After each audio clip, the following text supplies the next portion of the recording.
Una po sa ating mga balita, inirekomenda ng PNP-CIDG ang pagsasampa ng kaso laban kay resigned Ateneo Blue Eagles head coach Tab Baldwin at ilang pang individual kaugnay ng pagkamatay ng student athletes na sina Rene Baterbonia at Divine Adili.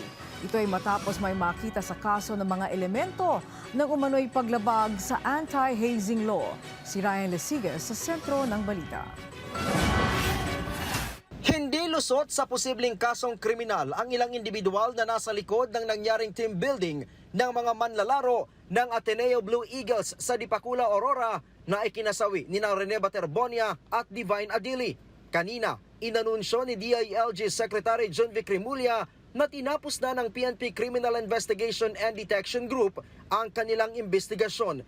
Mahigit 2 linggo lang ito matapos mangyari ang trahedya. Sabi ni Remulla, nakitaan nila ng paglabag sa anti-hazing law ang ilang individual. Dahil dito, inirekomenda na ng PNP-CIDG sa Department of Justice ang case build-up at preliminary investigation sa 11 individual.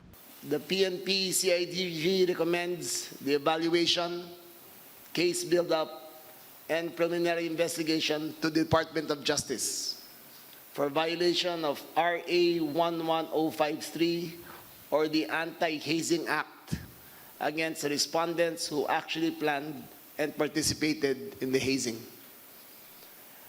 Section 14 states that those who actually planned or participated in the hazing as a consequence of the hazing death results therefrom. Kabilang sa kanilang pinasasampahan ng kaso ay si resigned head coach Tab Baldwin at 5 iba pang coaching staff, 2 student manager, 1 physical therapist at 2 utility o ball boy. Sabi ni Remulla, hindi binugbog ang 2 namatay pero dinala ang mga ito sa delikadong lugar. Kasama sa mga elemento ng hazing na nakita nila dito ay ang physical o psychological suffering, prerequisite for admission at exposure to the weather dahil napunta sa hazardous open sea environment na may rip currents, malakas na alon at pabago-bagong seabed depths ang mga players. Maliban dito, lumabas din na pinili ng team ang June 7 hanggang June 13 para sa low tide sa umaga. Hindi ito po tungkol sa training o hazing. Ito'y tungkol rin sa mga karapatan ng mga manlalaro. Ito rin po ay sana maging leksyon para sa lahat ng mga organisasyon na ang ganitong klaseng bagay ay hindi pwedeng dalhin sa magaanang paraan lamang. Hazing is not only initiations. Tiwala naman si PNP Chief Police General Jose Melencio Nartates Jr. na sasang-ayunan ng DOJ ang kanilang rekomendasyon. The police had been active in the investigation such that almost 20 days and a lot of resources had been poured into this activity, especially the investigation. No?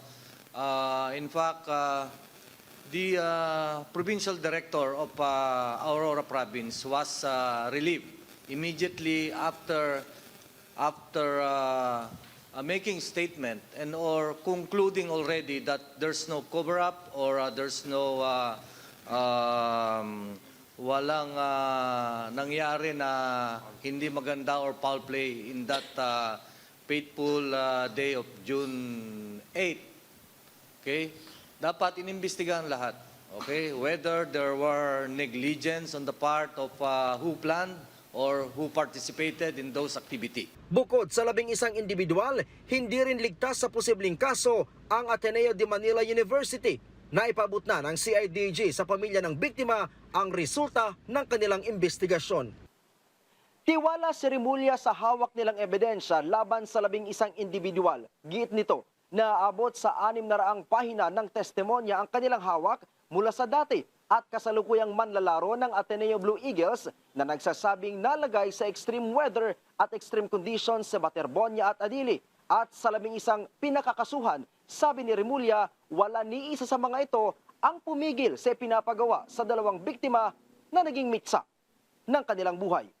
Mula dito sa Campo Crame, Ryan Lesigas para sa Bayan.